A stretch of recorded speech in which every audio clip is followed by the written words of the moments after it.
Today I'm getting some MB550 traps ready to go. See, these are brand new out of the box.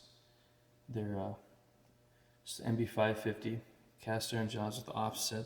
This is my standard canine trap I use for fox and for coyote. What I do to get them ready is I trim off these pins here. And that's because I have no intention of four-coiling these. If I ever wanted to, I could replace that, but I don't have any intention of four-coiling these traps, so I'll cut them off about a ½ inch or so. What I like to use is this side cut tool, this right angle cutting tool.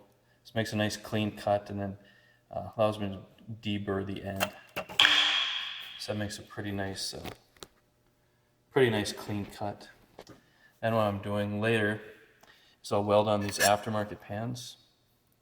See, these are Wild River pans.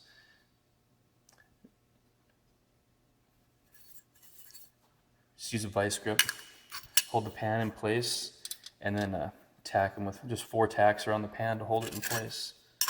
So I'll take a couple more shots here and show you what it looks like. You can see I mounted the trap upside down in the vise. That's the easiest way to trim these pins here. So like I said, I just use that tool, put them in there, and I cut them out that long. The reason you do that, sometimes this chain can get hooked on here, and you can see if it's longer, it can get caught on there and it can bind up all your swiveling. This is actually what I had happen. That's why I've started doing this. So here, if it gets hooked on there, it kind of comes right off, and there's enough left there where it won't come off. Okay, I've gotten the pan ready to weld on there. What I like to do is just put it in place and hold it with the vice grip. I guess this process is hardly worth even making a video, but the one thing to point out, when you're welding anything, make sure that it's held in place so it can't move before you weld. Don't just loosely place that in there and start welding.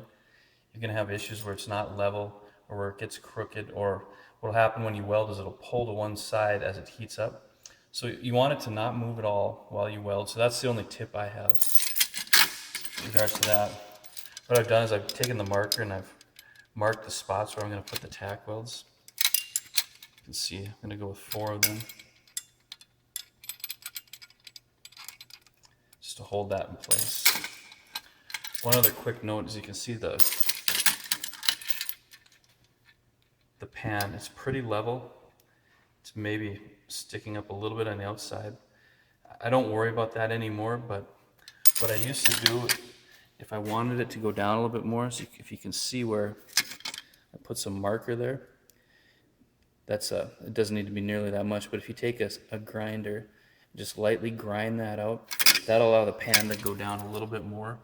So if that's a big deal to you, that's very easy to do, but for me that's going to be close enough. It doesn't bother me. So I'll weld these on and I'll show you what it looks like. That's how I weld it. I hold the trap in the vise just like that.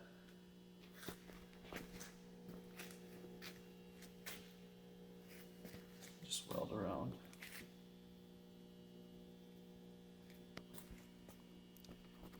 The only tip is to make sure to stay away from the edge of the pan, just because you don't want to burn through there and make it so you don't have a nice smooth surface.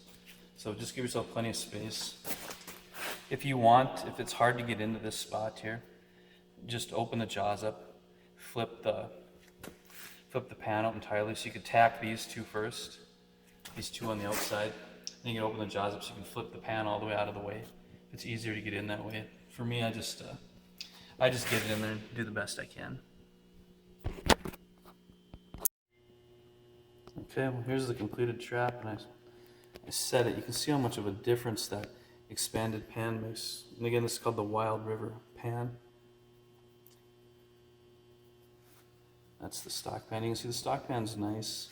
You can see how much of that area it covers right in here. I don't use pan covers at all. I just use peat moss.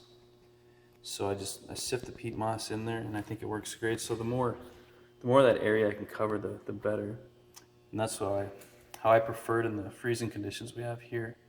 But in addition to that, if you want a nice big kill area, you can see there's quite a bit of difference in size between the stock pan, the MB550, and the Wild River pan.